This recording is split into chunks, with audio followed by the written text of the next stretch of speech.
Dr. Bashir, inshallah. Can you hear me? I think. Yes, I can hear you. Yes. Oh, okay, inshallah.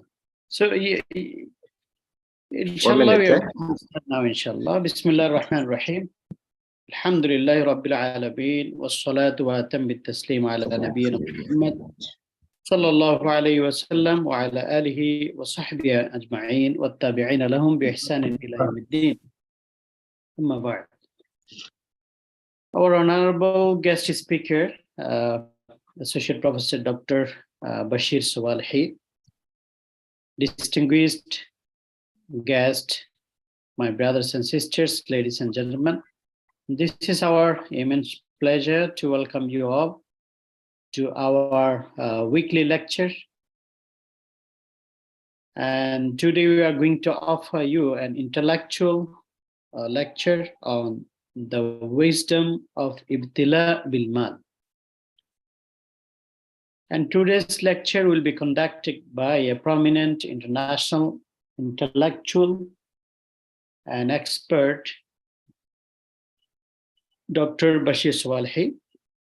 Let me introduce Dr. Bachir Soualhi, who is the former Special Assistant to the Director, International Islamic University, Malaysia. Dr. Bachir obtained his bachelor degree in Islamic Studies from Islamic University, Algeria, master's degree from the Revealed Knowledge and Heritage at the International Islamic University, Malaysia, and PhD in Sharia from the University Kebangsaan, Malaysia. Dr. Bachir has experiences in working in various positions in global stages. Especially, he served since 1995 in various positions, academically and also administrative positions at the International Islamic University in Malaysia, including head of the Department of Islamic Studies, director of International Research Funding, director of IIM Endowment Fund, director and special officer for international promotion and scholarships at the International Islamic University in Malaysia. And he served also as a director of business development and international collaboration and advisor to director of IIM and a member of IIM Shura Council. And he also served as the chairman of IIM Global Forum, International Islamic University in Malaysia. Dr. Bachir has also contributions at the international stages, as he is a founder of Al-Bashir Center for Communication Research and Human Development, and founder and chief editor Al-Muqaddimah Academic Referee Journal, founder of Shihab Website Group, founder Hayal Said Schools Malaysia, Indonesia and East Timor, facilitator financial aid to Muslim communities, scholarships, schools and establishments of mosques in Indonesia, East Timor, Thailand, Philippines, Myanmar, Cambodia, Vietnam, Laos, and Papua New Guinea. Dr. Bachir also is the director of Al-Ma'adin Research Center, member International Union for Muslim Scholars, vice chairman of Board of Trustees, International Modern Arabic School, Putrajaya, member of Board of Trustees, Al-Muntada Organization, London.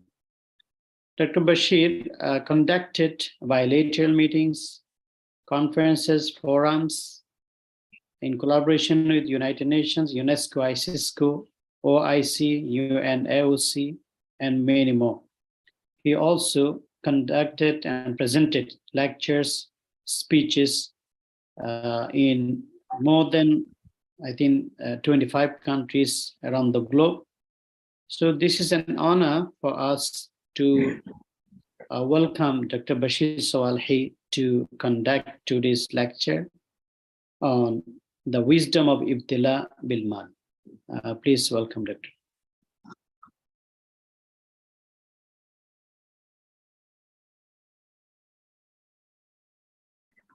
Assalamu alaikum wa rahmatullahi ta'ala wa barakatuh.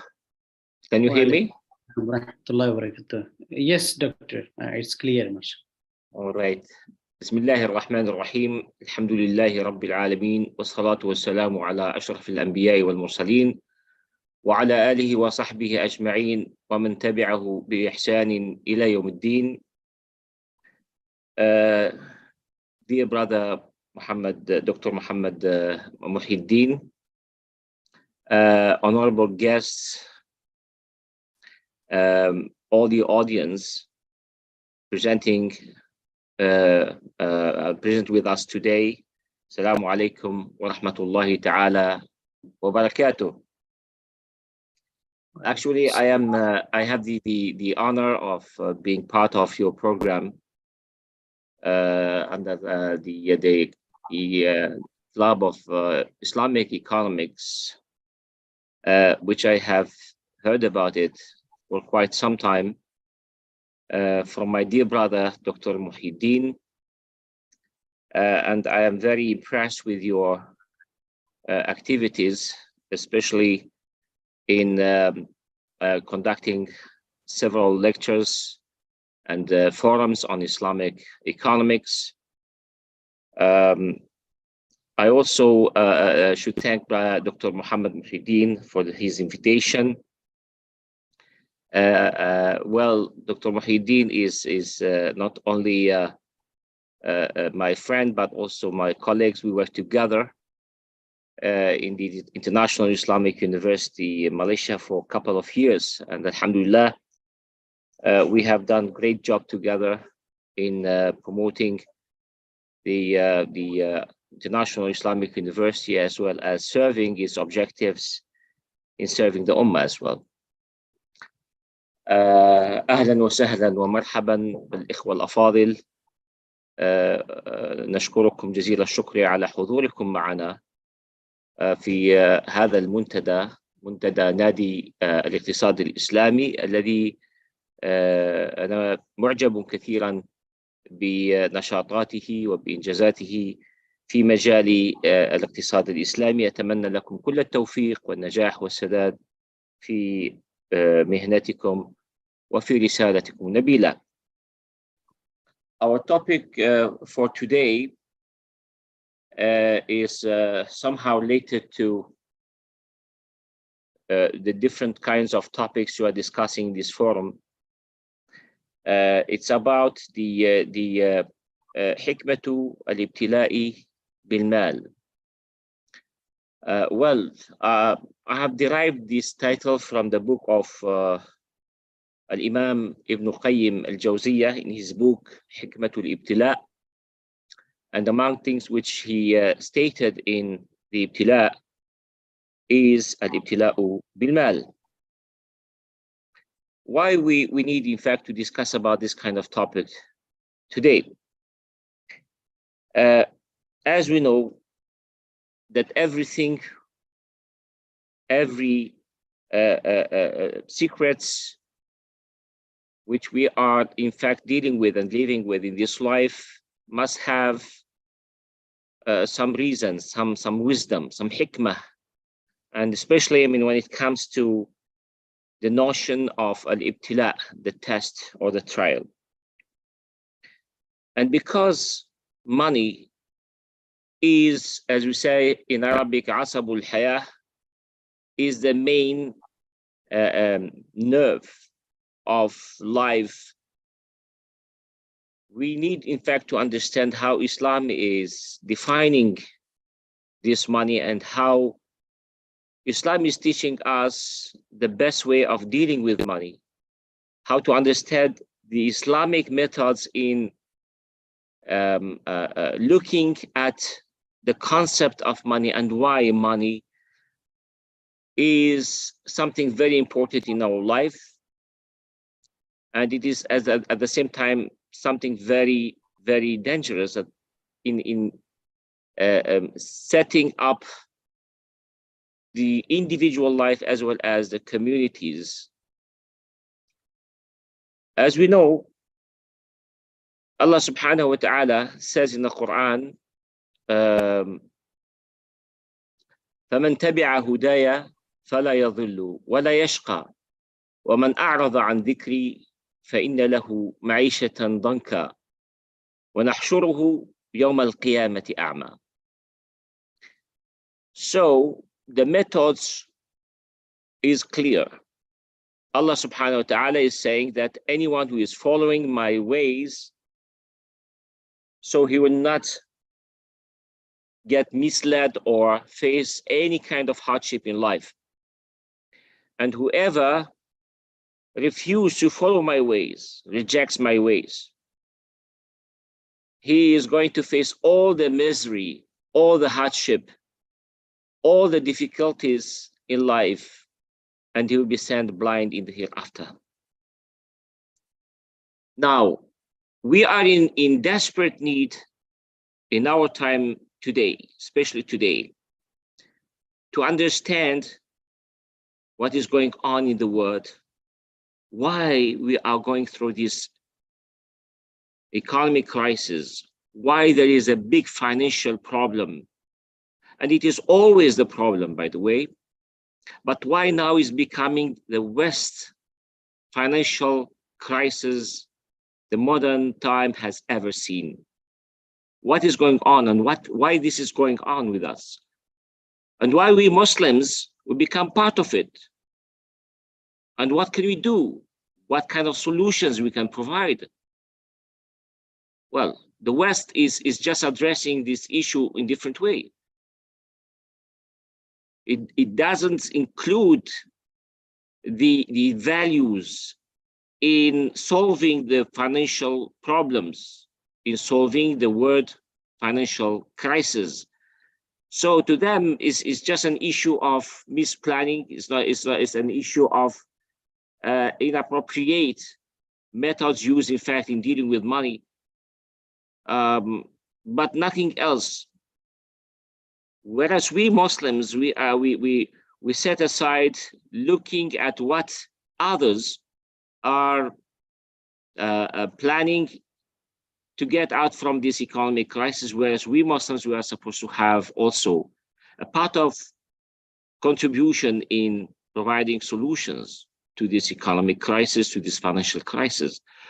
Well, financial crisis is touching every part of life, including us as individuals as well, because everything is interconnected. We are part of all, right?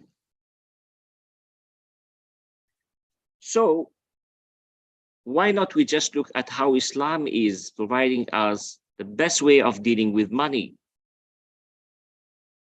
As far as Islam is a religion which provides us with the most peaceful way of life, why not we just try to examine the seerah of the Prophet ﷺ and how he used to teach the Sahaba, Ridwanullahi alayhim, how they should deal with money and what is the concept of money, how they should understand the issue of money or wealth in general. Problem is, all starts with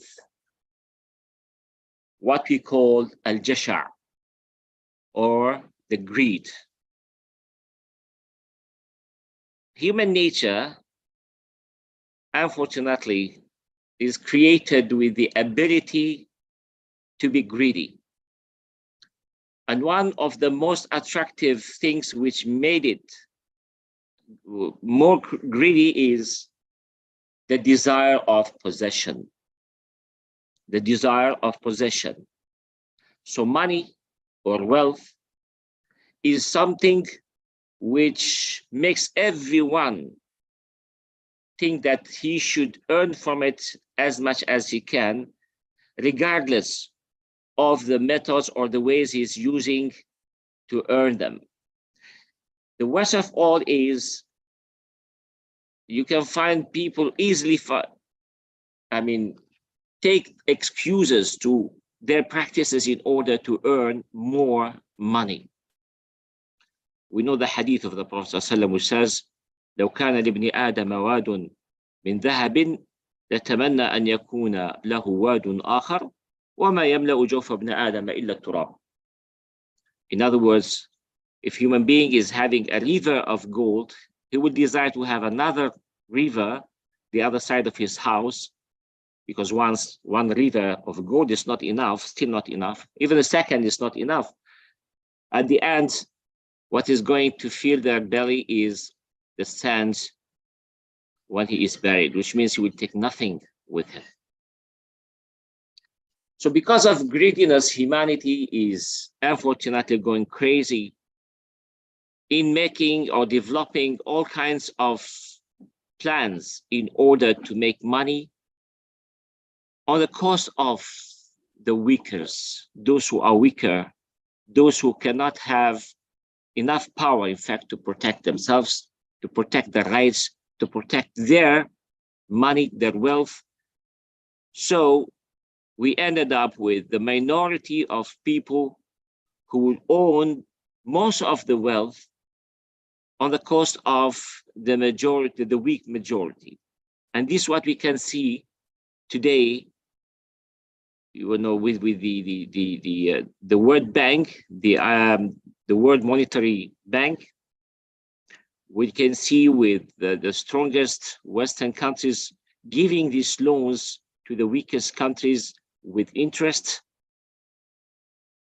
We can see also with the capitalism, which is unfortunately giving the authority, in fact, to certain individuals to maximize their profits on the cost of the majority weak people who would just be employed by them. So because of all these, we are ending up with unstable world, a world which is ruled by a very small minority who own money, which means own power. So the rich becomes richer and the poor becomes poor. And that's the reason why in Islam, riba is haram. Riba is taking advantage of the need of the poor, taking advantage of the need of those who are in demands of certain money in order to solve their problems.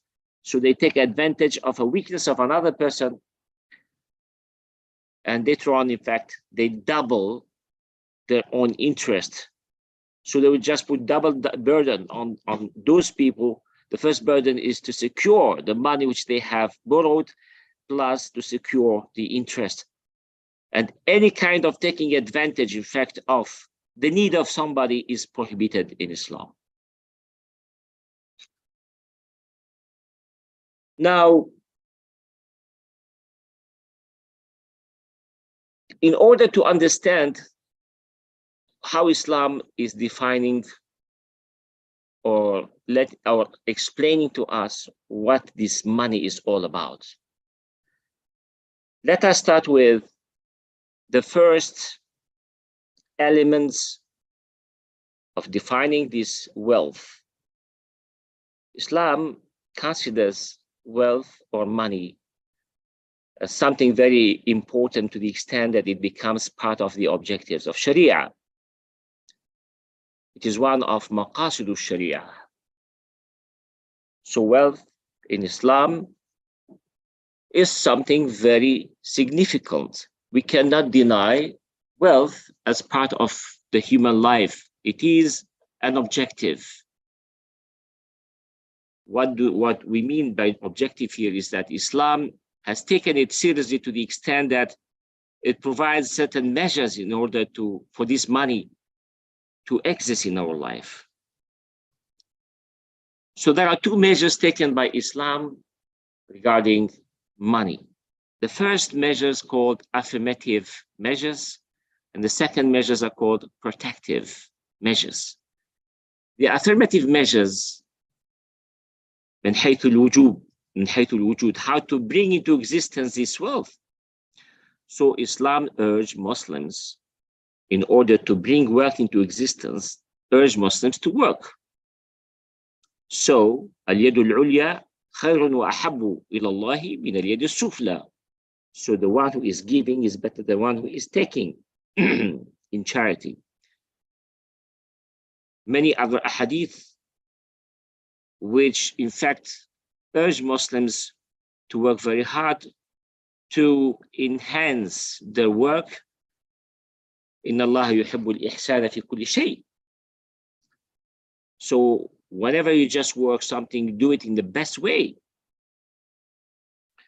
وقل اعملوا فسيرى الله عملكم ورسوله والمؤمنون. اعملوا here is a general word which includes even earning money in life. Working in order to, bringing money to your family as a provider would have highest level of acceptance and pleasure of Allah subhanahu wa ta'ala, because you are putting an effort in order to raise your family. So in order to bring this wealth or money into existence, Islam is urging us to work, to generate money in life. The only thing is the way we should generate it. It should be in halal, of course. Right? Now, this is how to bring wealth into existence. Now, the second measures, which are protective measures. Now, after we bring this wealth into existence, how to ensure that this wealth will remain existing in our life. So this Islam provided other measures, which are called, as I said, protective measures. Protective measures means things which will just protect our wealth after we own them. In order to protect this wealth, Islam has prohibited theft, because the one who is stealing your wealth, you are working very hard, you are very honest, in fact, in earning money, and somebody else doesn't do anything, doesn't pay any efforts to earn money, you just find it easy, come and take your money. So this man doesn't deserve, in fact, to be let alone. He has to be punished. So he is preventing you to protect what you have achieved. So Islam has imposed a severe punishment on this particular person, which is the amputation of his hand, because he failed to use his hand to work. Has is a symbolic tool of which symbolize working, so people can work in their thought, with their minds, with their whatever, you know. So therefore, this is one way. Corruption, any kind of corruption, prohibition of corruption or rashwa, all right, the bribery, you know, anything which is used, in fact, to earn money in a very abnormal way. Islam made it prohibited, and prohibited because, again, it doesn't fall under the procedure of earning money without harming others, because all these prohibited ways got the harmful elements. You are harming somebody else. You are using the need of somebody else in order to make money for yourself. Easy money, right?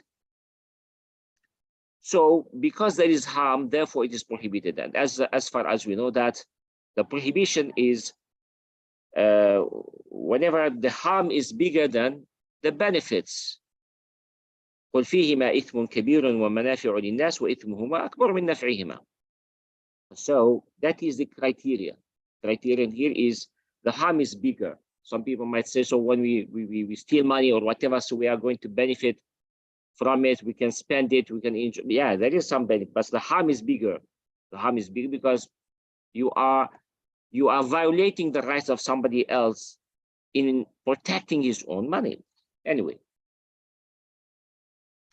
same thing for riba, same thing for cheating, same thing for the ambiguities, al-gharar.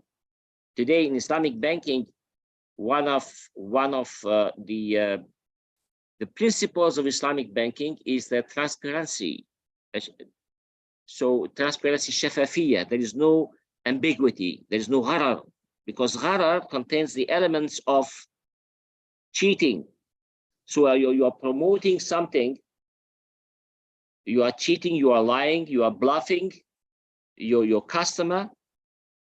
You put up in your contracts with your clients some elements or some conditions which mislead the partner you are dealing with. So later on, he will just discover that he has been cheated, right? Some people think that when you are able to cheat others, you are smart. Even today in marketing, I was involved in marketing for quite some time. In marketing, they teach this. I mean, in some curriculum, in some subjects, they just teach how to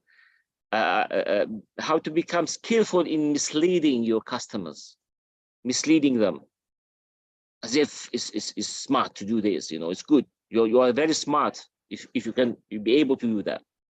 Unfortunately, in Islam we don't have that. Islam is a religion which provides us the best, the most moral ways of earning money in a very clean way, without any need of bluffing, cheating, misleading, right? Which is unfortunately the nature of most of financial transactions today.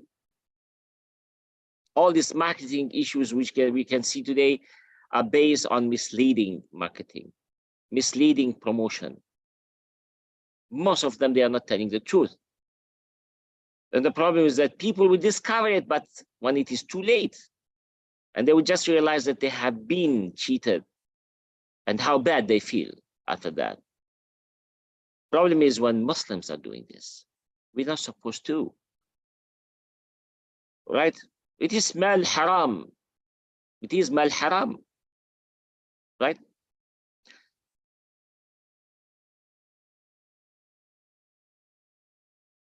Now, the second thing is the element, it is an element of test. Al-mal, the wealth, هي مادة للامتحان، مادة للبلاء. So Allah subhanahu wa ta'ala has tested us in life with many things. One of them, and the most difficult one, is money or wealth, right? And Allah subhanahu wa ta'ala has made it clearly that every one of us, before we die, we must be tested with money, because not everybody can pass that exam.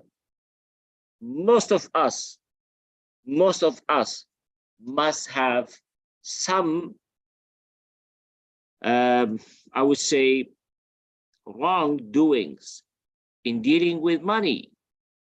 Nobody is free of that, but in different degrees, in different levels. Nobody. Even if you think that we are I never get anything wrong. I don't eat suht. I don't eat anything which is absolutely far from the haram, but no. Otherwise, why we should give 2.5% of our zakat? The 2.5% of zakat is an indication that nobody is having 100% halal money. So Islam is making it just like a percentage of 2.5% for sure. It's not halal. If it remains with you, it's a haram money. You have to give it back. You give it away to the poor and needy people. Do al-asnaf al-thamaniya, the 8 receptions of zakat. No way. We are not free of sin. We are not free of mistake. We are humans. We are exposed to any kind of weaknesses. We never know. So therefore, the 2.5% is a must haram money we are committing in life. Sometimes we know, sometimes we don't know, but to make sure, okay, make it 2.5%. If you want to give more, in addition to that, sadaqah would just clean up our wealth. But for sure that we are humans and we might do mistakes. So because it is difficult, in fact, to make sure that you are earning 100% halal money, Islam is testing us whether we are able, in fact, to control ourselves in doing it. It's a hard job. It is a very hard job. Why it is hard job? Because it matches the human desire of possession of money. It's not easy. Most of us will find it difficult. Most of us will find it difficult to do. As Umar ibn Khattab radiallahu anhu says in one of his sayings, he says, إن الله يبتلينا بالضراء فنصبر ويبتلينا بالسراء فلم نصبر. So Allah is testing us with hardship, so it's easier to handle it. And He is testing us with as-sarra, I mean, including the wealth. But it's harder for us. It's harder to manage. It's harder to manage. So poor people, they still have more power and more control on themselves, in fact, to handle the hardship once they don't have money. But people with wealth, it's much more harder to them to manage their money. Much more harder. Why? Because it's very attractive, you know. I mean, not only in how to earn them, but how to spend them. And the hadith of the Prophet ﷺ, لا تزول قدم مؤمن حتى يسأل عن ثلاث. One of them is وعن ماله من أين أخذه وأين أنفقه. So it would be questioned. We are questioning the hereafter by Allah subhanahu wa ta'ala on from where we earn our money and where we spend them, right? So this is one part of the test of Allah subhanahu wa ta'ala regarding the way we are facing in the test of money itself, how we are tested with it. Well, one thing which most of the people maybe, except Muslims, of course, sometimes we know, but we forget. That's why we need always to remind each other. وَذَكِّرْ فَإِنَّ الذِّكْرَ تَنْفَعُ الْمُؤْمِنِينَ. Allah subhanahu wa ta'ala made it very clear that this money doesn't belong to us. It is malullah. So He says, وَآتُوهُمْ مِنْ مَالِ اللَّهِ الَّذِي أَتَاكُمْ. Give them from the money of Allah which He gave to you.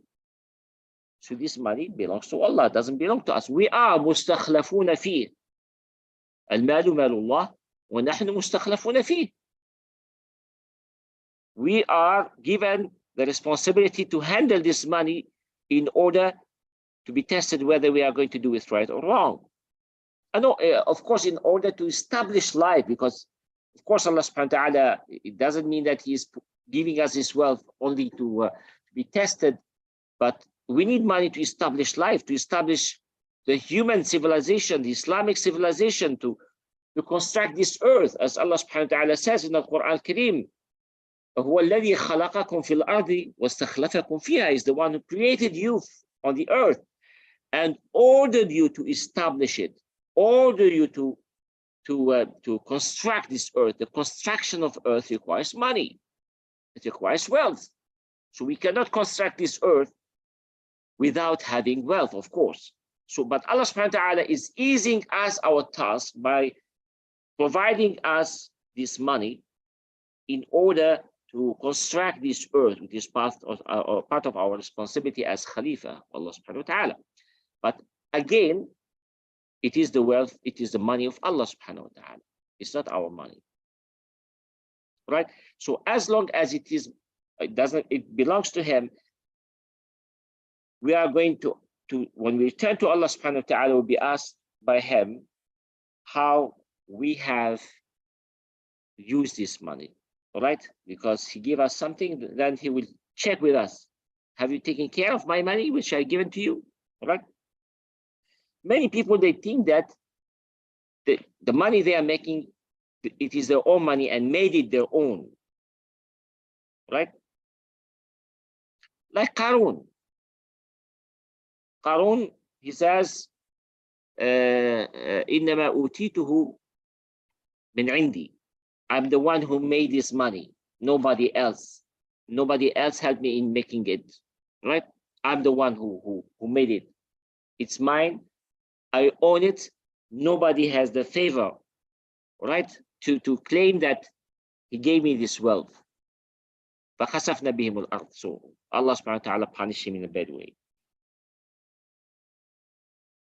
So therefore, we cannot claim that this money belongs to us. It belongs to Allah subhanahu wa ta'ala. So you cannot just say, I work very hard in life. I sacrifice a lot. I was smart enough to earn all this wealth. Right? Actually, it is Allah subhanahu wa ta'ala who is you all the means to earn that money. It is Allah subhanahu wa ta'ala who remove all the obstacles in your ways in order to get that money. It is Allah subhanahu wa ta'ala who prevented you, in fact, all the disasters in life in order to maintain your money or to generate your money. It is Allah subhanahu wa ta'ala who get you secured in order to not face any kind of diseases, for example, or war states, or anything else, which usually provide the stability where people can generate their money. We don't look at all these things which are made by Allah subhanahu wa ta'ala, and we just look at how we were smart, how we were active, how we were efficient, how we were productive, how we were hardworking people. What about the rest? What about the conditions surrounding all this? Who provided all this for us? For non-Muslims, they never think about this. We Muslims, we always say, Alhamdulillah, because of you, Allah. You are the Raziq. You are the one who gave to us. You are the one who provided us all this means in order to get whatever we're getting as well. So therefore, money or wealth becomes an element either of shukr or kufr. Right, as Sulaiman alayhi salam قال هذا من فضل ربي ليبلوني أشكر أم أكفر ومن شكر فإنما يشكر لنفسه ومن كفر فإن ربي غني كريم. So Sulaiman alayhi salam, he says, this is from the favor of my Lord to test me whether I will be grateful or ungrateful. And whoever is grateful, his gratitude is only for the benefit of himself. And whoever is ungrateful, he indeed, Allah subhanahu wa ta'ala, is free of need and generous. So Sulaiman alayhi salam understand the message which is conveyed to him by Allah subhanahu wa ta'ala, that he provides him all that wealth in order to test him whether he will be grateful or ungrateful. Right? Now, again, this wealth makes people think that they are away from any kind of responsibility, whereas they are supposed to be more aware that their responsibility is bigger and higher compared to the poor people. It doesn't mean that Islam is in favor of poverty, no, right? But again, the more wealth you are having, the more questions you have to be ready for. Now let us go to see some features where this wealth is taking place in our life and the way we are falling in dealing with it or succeeding in dealing with it. Some features which are more relevant to our time today, all right? So what kind of features we can see today in our life where we are really struggling to survive the way we deal with money? Take, for example, one thing which is really making us suffering is that people are competing to earn this money. The competition in earning money will make people falling into big mistakes in life, right? As Allah subhanahu wa ta'ala says, um, زين للناس حب الشهوات من النساء والبنين والقناطير المقنطرة من الذهب والفضة والأنعام والحرث ذلك متاع الحياة الدنيا. So people are competing to earn all this, including wealth. قناطير المقنطرة من الذهب والفضة.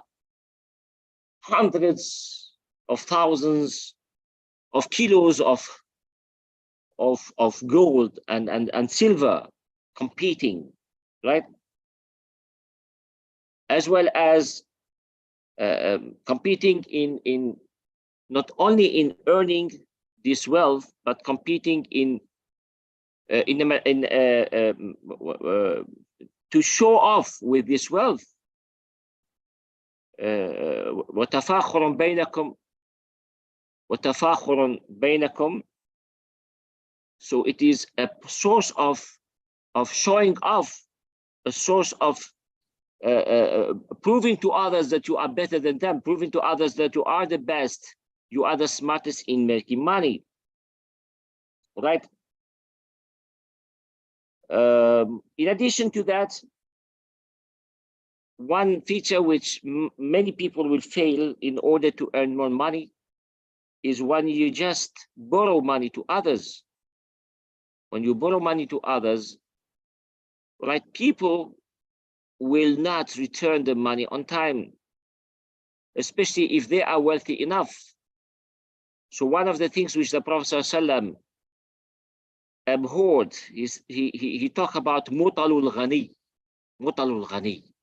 So the wealthy person who borrowed money, though he is wealthy, but he prolonged the time of returning them to the person he borrowed from. Just prolonged for no reason sometimes, just because he's arrogant, right? So it takes longer time for him, and once he comes and borrow money from you, so he looks very nice, very kind, very polite, but the moment you start chasing him to get back your money, so he becomes arrogant. So you just start, I mean, at the beginning, they used to cheat you, chase you. You ended up chasing them to get back your money. So why we do that? We are destroying the trust between Muslims in giving and taking, in collaborating, in helping each others. Islam is against this. Islam is very serious in establishing the trust among Muslims. So why you just let people say, if they are facing this situation, why you let them say, I will never borrow again to others because they will never return to me. They will just humiliate me, they insult me, they will let me chasing them all the time. Why we put ourselves in this situation? And then you start swearing, wallahi, I will never borrow again. Even if I see somebody dying in front of me, I will never help.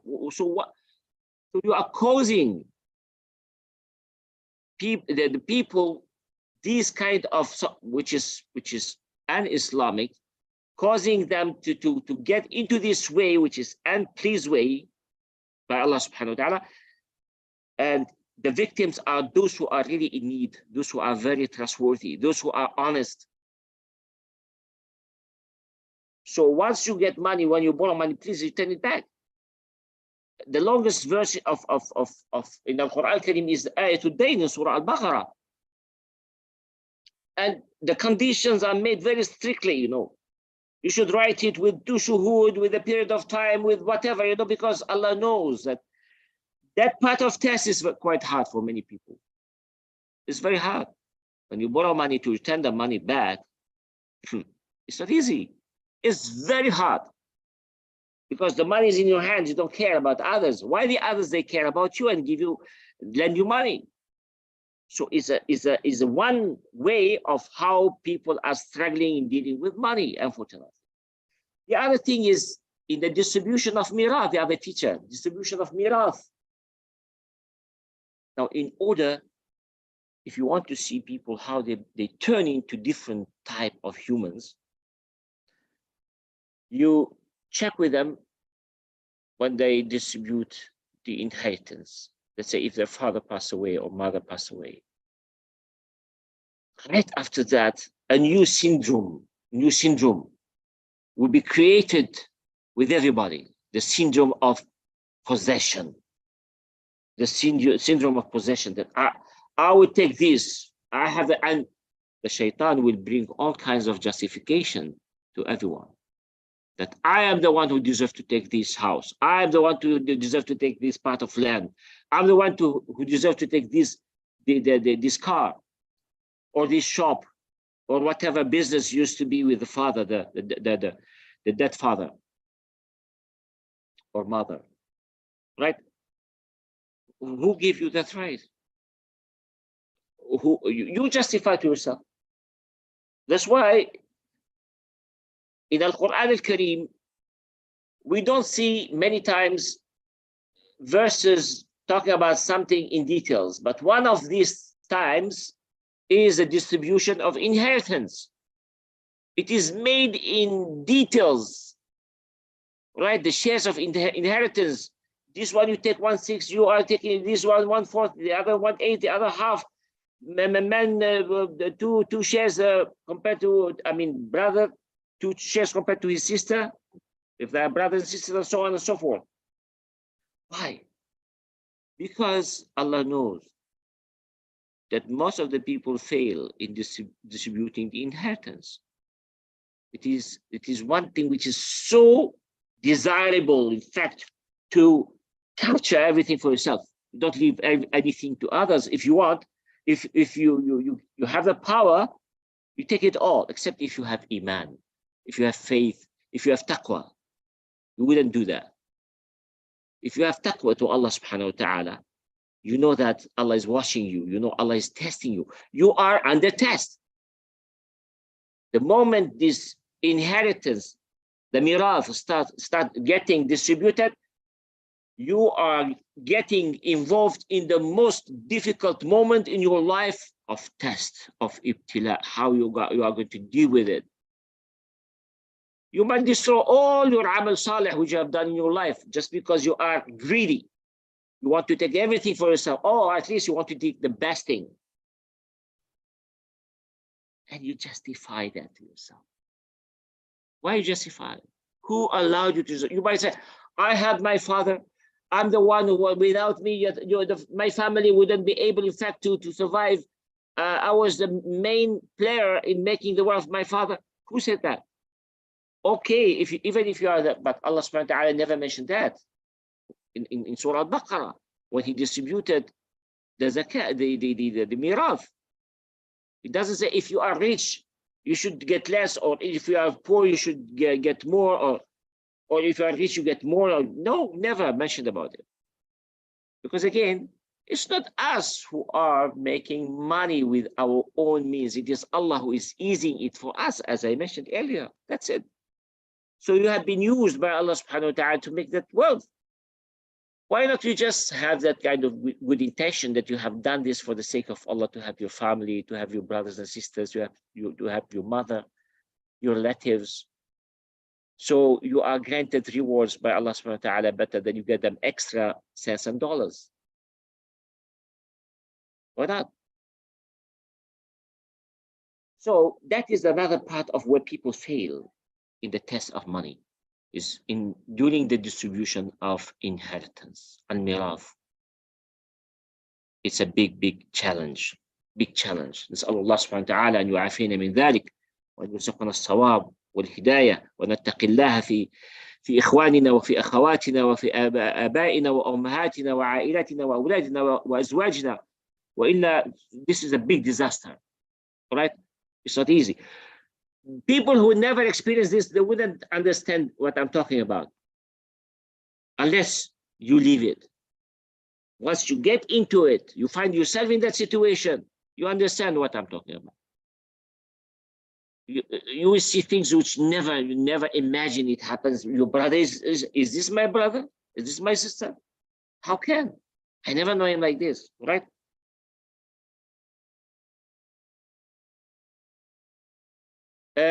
Competing, another feature of this problem, another feature is, I mean, in failing in ibtila of al-mal, is competing to get power, in what we call today competition in politics, for example. In politics, you can see parties, competing, in fact, to reach power and eliminate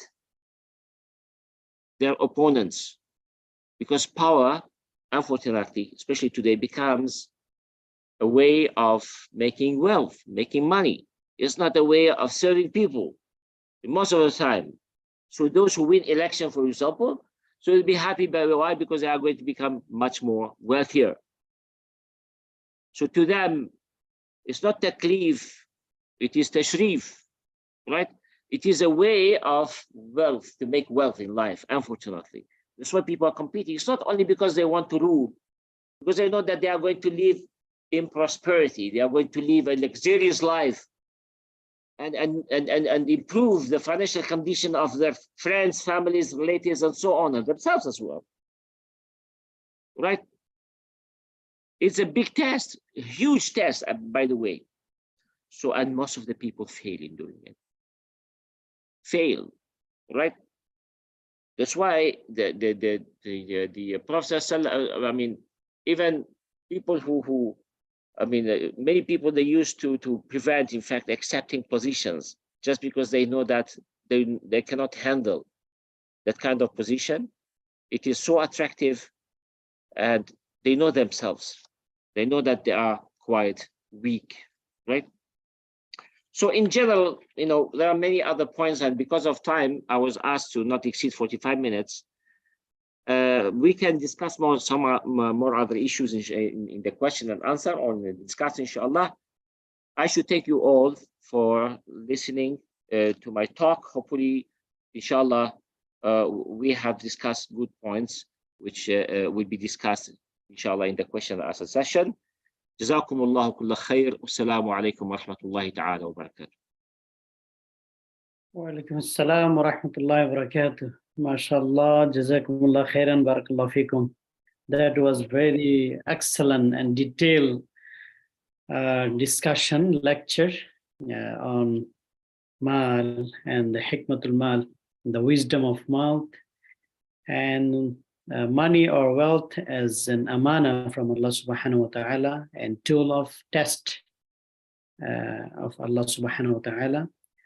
And as an amana, how to utilize and how to apply ethics and principles in our dealings, and also in transaction of money, and many other things. Alhamdulillah, we heard and also we benefited from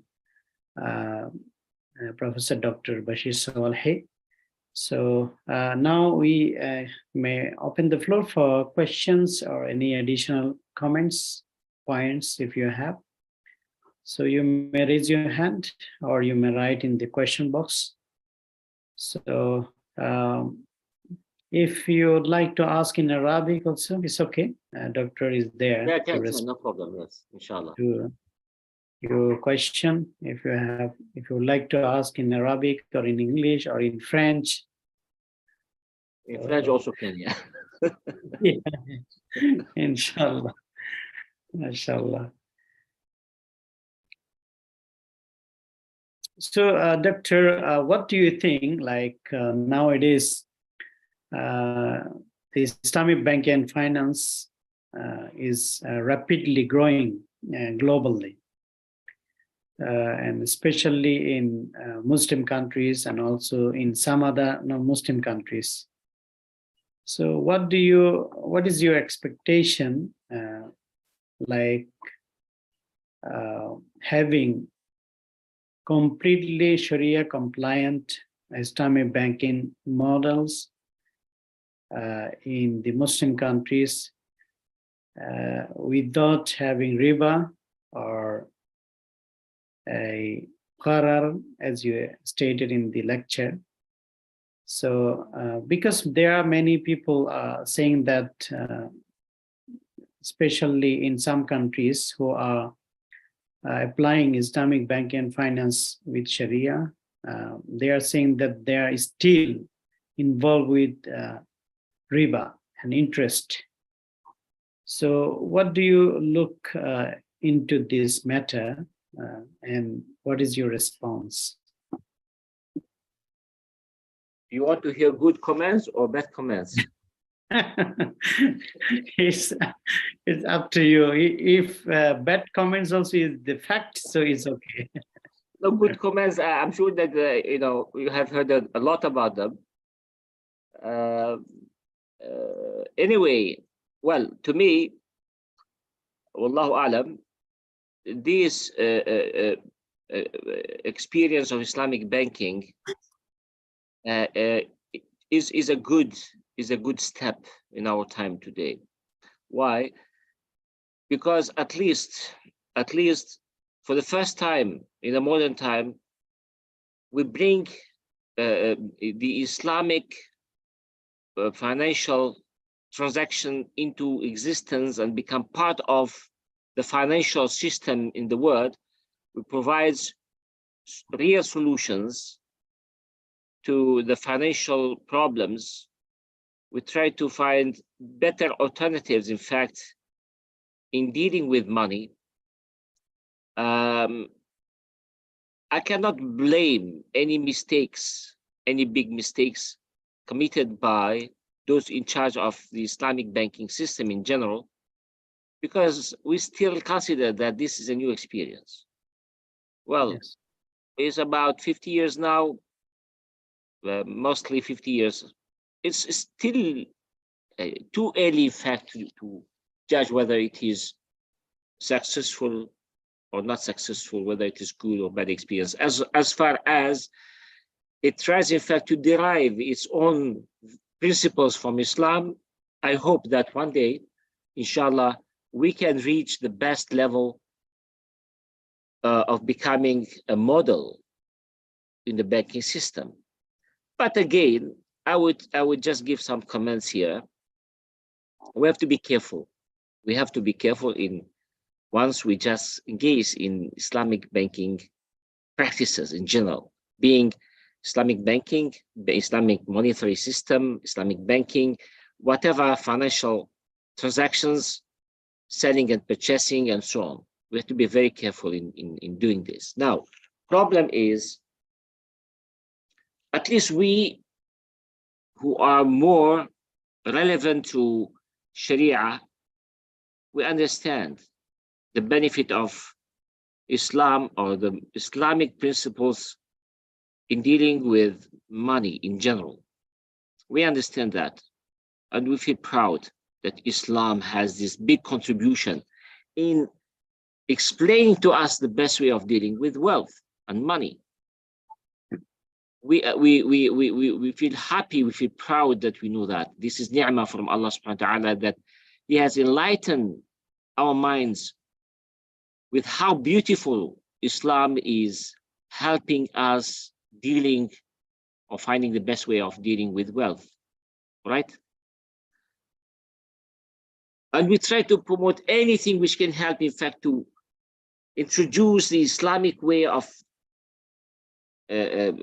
financial transactions in general.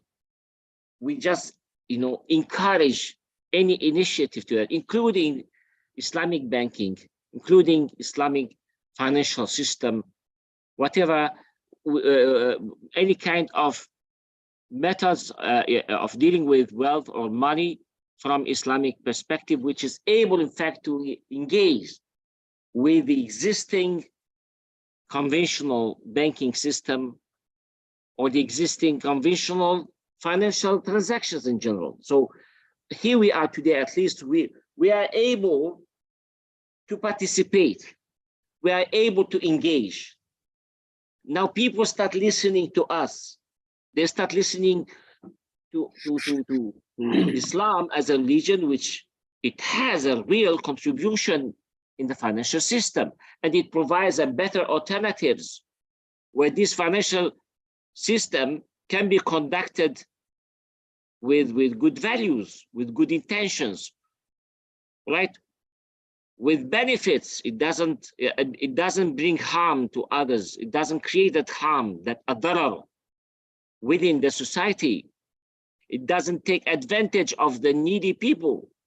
It doesn't include any misleading. It doesn't include any gharar or ambiguity. It doesn't include cheating, bluffing, right? That's good, okay? That's why people are attracted to listen to what is this Islamic banking system. They want to know. The problem is those who don't understand the value of the Islamic financial system, they will take advantage of it to make money. So therefore, many of our Islamic institutions, including some Islamic banks, they fall into the same mistake of the conventional banks, and their aim is what? Maximization of profit, and that's it. Maximization of profit, regardless of the Islamic principles.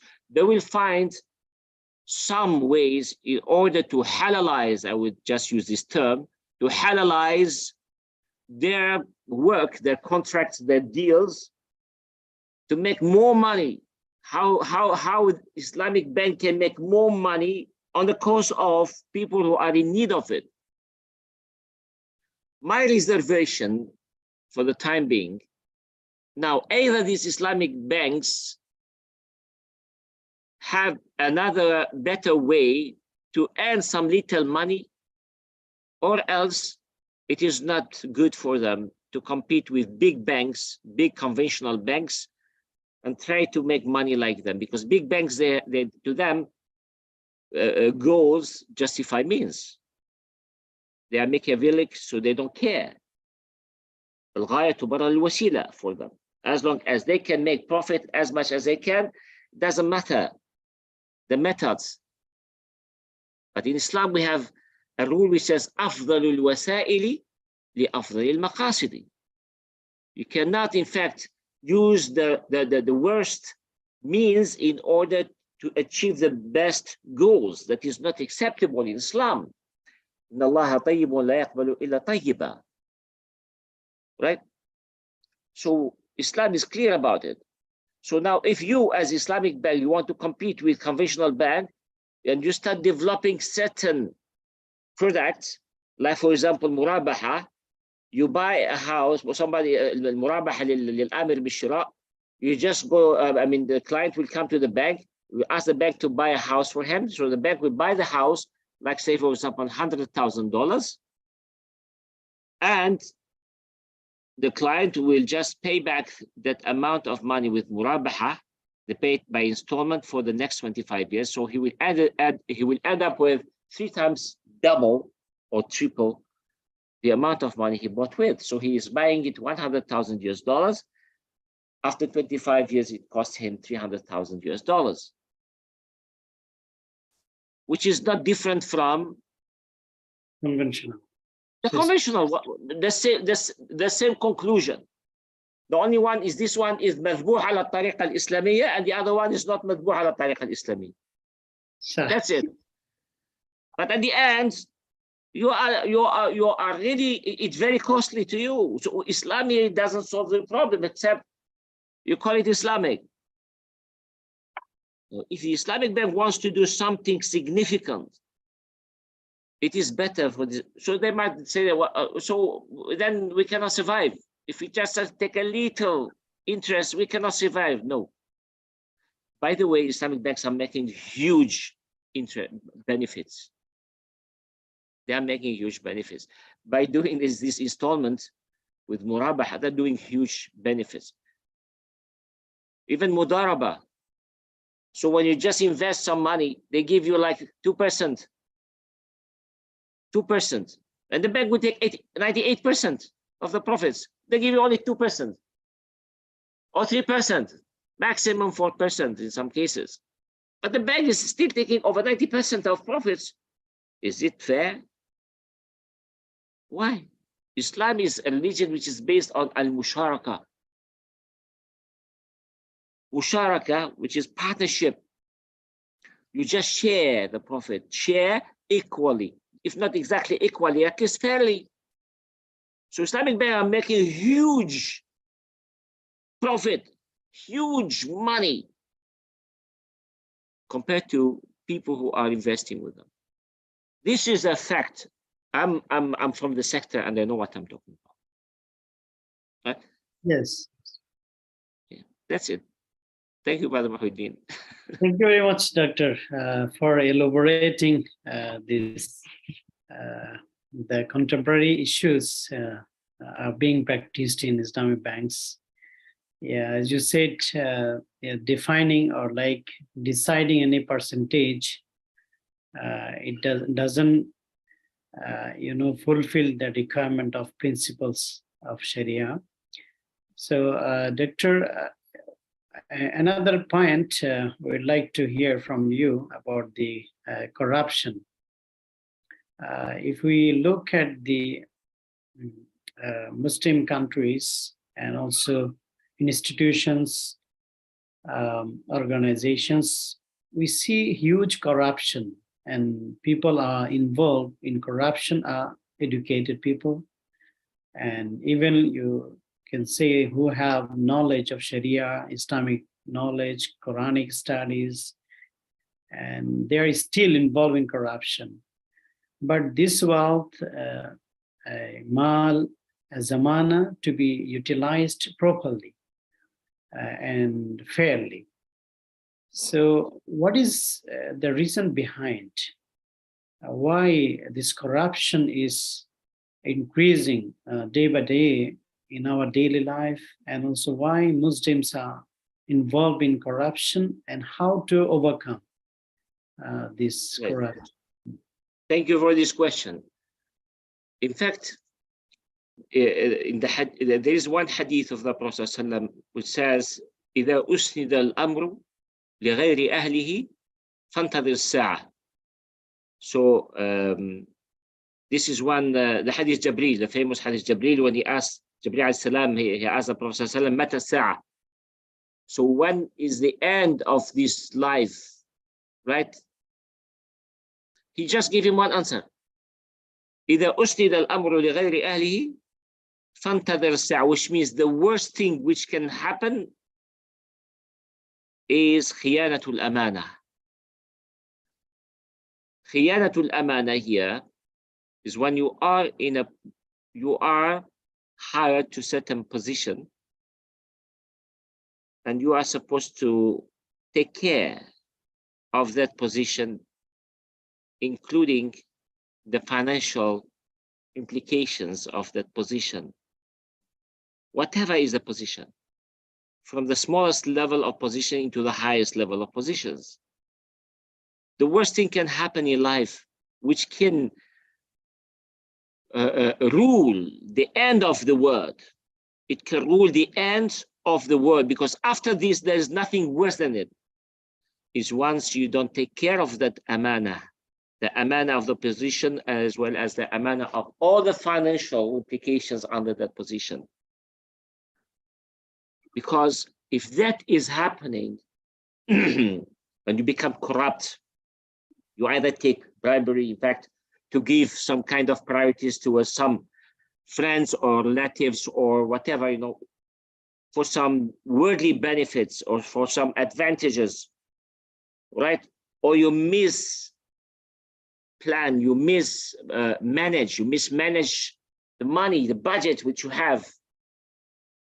You take advantage of your position, your authority to sign any kind of budget, which doesn't go to the right direction, to the right, the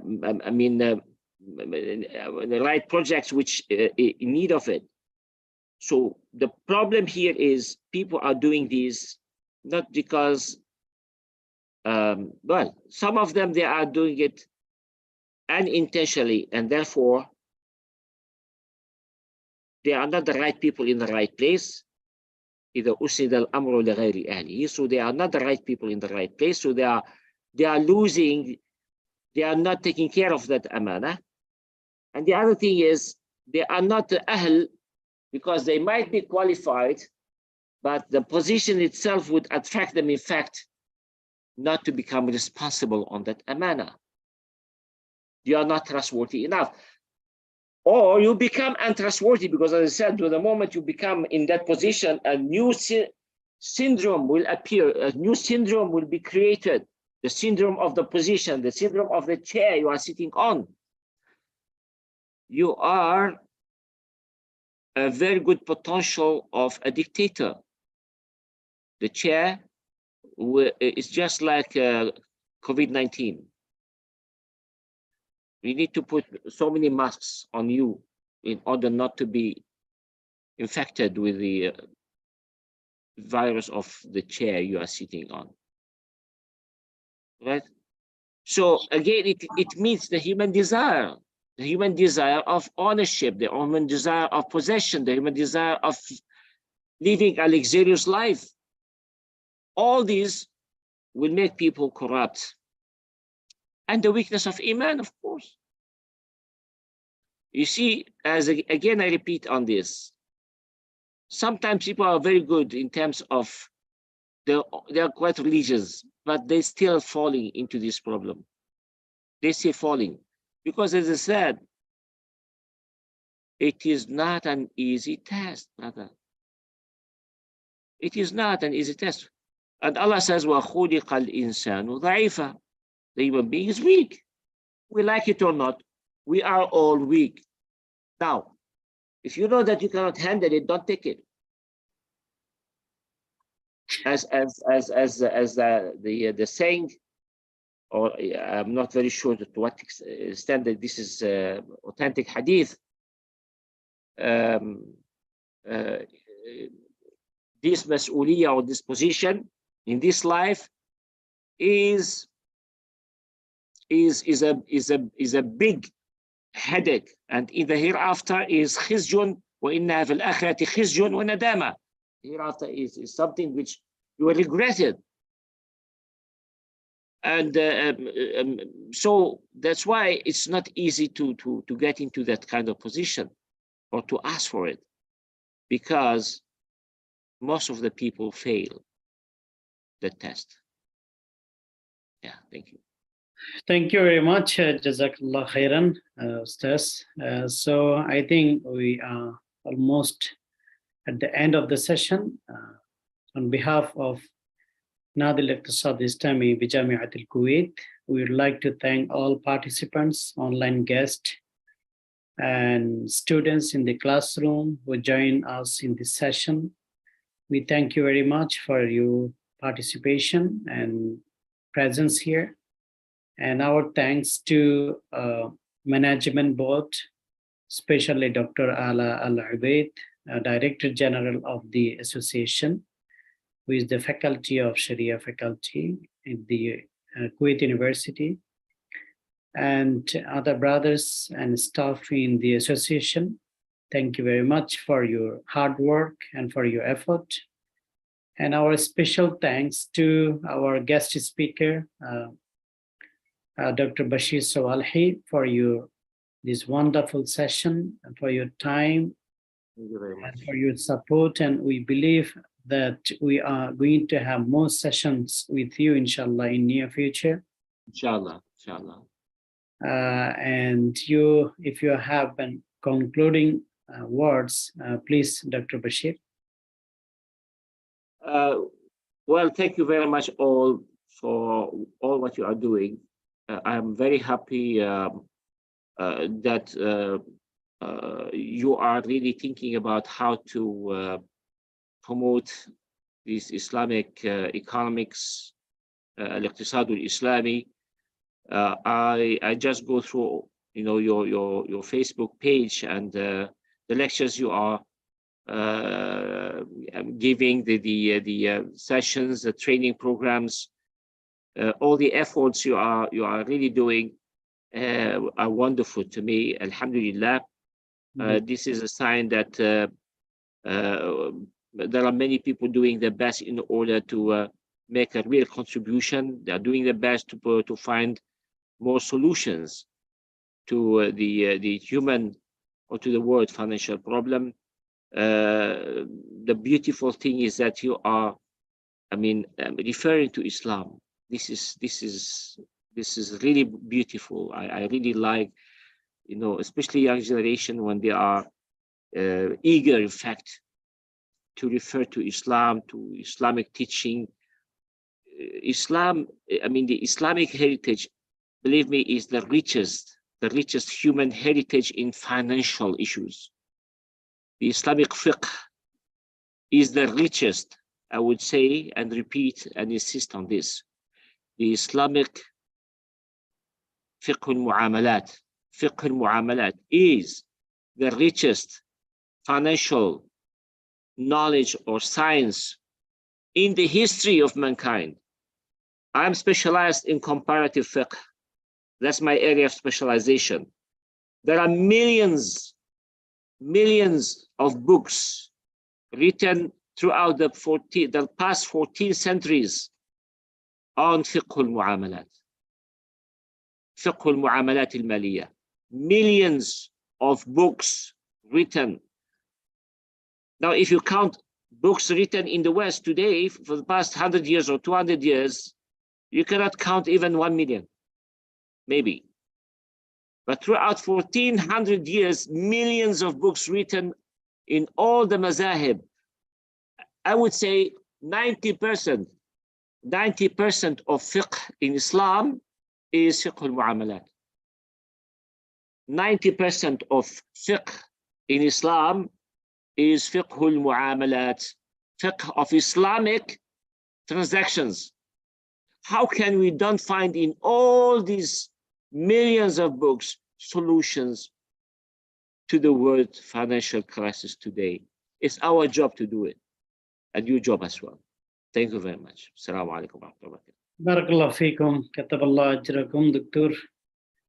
Sister Hanan, brother Dr. Afaf Abu, Sister Afaf Abu Dhar, Mudarriba Ustad Ibtisam, Antara Salah, Dr. Asma Akli, and Allah Abdul Rahman. Thank you very much for your comments and for your thanks. Hope to see you soon, inshallah, in upcoming sessions. So with that, we are concluding here today. Inshallah, ila liqa ma'as-salama. We'll see you in other sessions. شكرا لكم جميعا. شكرا لكم جميعا. بارك الله فيكم. شكرا. أستغفرك وأتوب إليك. السلام عليكم ورحمة الله وبركاته. وعليكم السلام ورحمة الله وبركاته. Thank you very much. السلام عليكم.